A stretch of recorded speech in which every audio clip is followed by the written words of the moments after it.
I think the reason they're buying from the West is that they know that the West has a debt problem and they have a gold problem as well. Like the big bullion banks have big shorts that they orchestrate through the paper market. And if they take the physical out of the West, it's going to be harder and harder for the West to keep the gold price in check. And a gold price in check, of course, is positive for the dollar. If the gold price goes up versus the fiat dollar, it means that the dollar is going down. Ultimately, the dollar can only be debased or devalued or even revalued higher versus gold. China played a pivotal role in the gold market in 2024 as consumer demand and central bank purchases drove prices to record highs in the year's first half. A slowdown in the year's second half, as the People's Bank of China paused purchases for 6 months, and a sharp drop in gold imports occurred, hasn't derailed the nation's influence in the precious metals market. Renowned financial expert Mario Innecco highlights China's strategic gold accumulation, noting that the PBOC stopped announcing gold reserve increases in May. However, researcher Jan Nieuwenhuis revealed customs data showing China imported significant gold from London in September and October. Based on fundamentals, Innecco mentions that Nieuwenhuis estimates an additional 1,000 tons since 2022, totaling around 5,000 tons. While 99% of the media keeps staring at official data by the Chinese central bank, misleadingly stating it added 5 tons of gold in November following a supposed 6-month pause, the PBOC's unreported purchases in London accounted for a stunning 60 tons in September, and another 55 tons in October. According to Innecco, China's gold purchases target Western vulnerabilities in suppressing prices through paper gold shorts. He highlights that rising gold prices undermine the US dollar, reflecting gold's historical counterbalance to fiat currencies. In fact, the value of gold is far higher today, at over 5,000%. That highlights that the more value the dollar loses, the more value gold gains. While reflecting on the market, Innecco predicts China's disclosure of its true gold reserves could weaken the dollar and bolster its global power, underscoring the saying, "He who has the gold makes the rules." Now we present the clips of Mario Innecco's insights from his recent interview. Before we continue to discuss this, please subscribe to our channel and activate the bell icon for timely updates. The Chinese central bank, the PBOC, they had announced in May that they didn't increase their gold reserves, which they had been announcing for a while, every month that they were increasing. And of course, the mainstream media jumped on that and said, yeah, gold is finished. The Chinese have stopped buying now. But Jan Nieuwenhuis, who does very good research on gold, he covered back then that he was seeing through the custom moves data that China was importing gold from London, a lot of gold, like around 60 tons in September and October.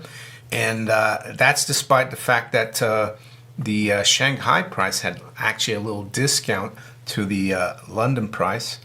But I think the reason they're buying from the West is that they know that the West has a debt problem and they have a gold problem as well. Like the big bullion banks have big shorts that they orchestrate through the paper market. And if they take the physical out of the West, it's going to be harder and harder for the West to keep the gold price in check. And a gold price in check, of course, is positive for the dollar because the flip side of the dollar, of course, is gold. If you don't know, up until 1933, the dollar was a fixed weight of gold. That's all it was. And the currency was just a promise to pay in gold. So if the gold price goes up versus the fiat dollar, it means that the dollar is going down. Ultimately, the dollar can only be debased or devalued or even revalued higher versus gold because the other fiat currencies are just a derivative of the dollar and they're going to inflate or deflate. They'll follow the Fed, right? So back in November, Jan Nieuwenhuis noted that they were secretly buying a lot of gold, right? And a few weeks later, or a week or so ago, maybe a little longer, Goldman Sachs caught on to Jan's article, and they did their own research, and they came out with it.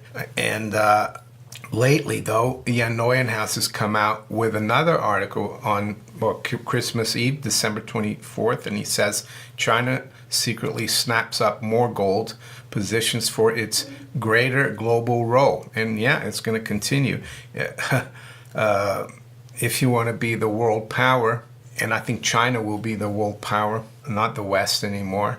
Not that I am cheering for that, but it's just the way things go. Empires don't last forever. You have to have the gold. He who has the gold makes the rules, so the saying goes. But what he's saying here, he's done some more research, and he thinks China has been buying a lot of gold on the quiet, that he's done a lot of research of the gold that's coming through from London, but he thinks there's a lot more coming from other gold centers, maybe like Dubai. And ever since the war in Ukraine kicked off, or the special military operation in February of 2022, he argues that China has actually added 1,000 tons of gold, and that they have more like 5,000 tons instead of the 2,300 tons that they officially say they have. Yes, and I know there are a lot of other researchers in gold, like Alistair McLeod and others, that have looked at the data and the mine production of gold in China for the last 25 years, which never leaves the country. And they come to the conclusion that the Chinese, and that includes, I guess, the PBOC, all the state-owned enterprises, and the public, they own more like 32,000 metric tons. And I think that is highly possible. But the thing is, the Chinese want to keep that quiet, of course. Maybe one day they will come out and say, we have a lot more gold. And that will be, I think, very negative for the dollar. In his analysis, Mario Innecco underscores the Federal Reserve Chair Jerome Powell's recent comparison of gold and Bitcoin as speculative assets, framing them as competitors rather than threats to the US dollar. Innecco critiques this view, suggesting Powell either misunderstands gold's importance or aims to divert attention from it, particularly as foreign nations like China continue to value gold's strategic role.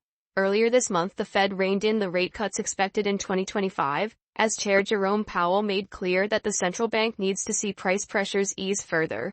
Lower borrowing costs are typically positive for the precious metal, which doesn't pay interest. Bullion has hit successive records this year and is set to close in 2024, which is more than 25% higher. Prices have been lifted by U.S. monetary easing, safe haven demand, and central bank buying, but the rally has recently slowed as the dollar strengthened after Donald Trump's election. He also discusses the declining value of the dollar against currencies. Lastly, he reiterates his long-term investment in gold and silver, emphasizing the eventual collapse of fiat currency systems, including the dollar. Let's get back to the interview. If you remember recently, Jay Powell, who's the head of the Federal Reserve, the most important central bank in the world, he said that gold and Bitcoin were the same, speculative, that the real competition was between gold and Bitcoin, as if the dollar was king.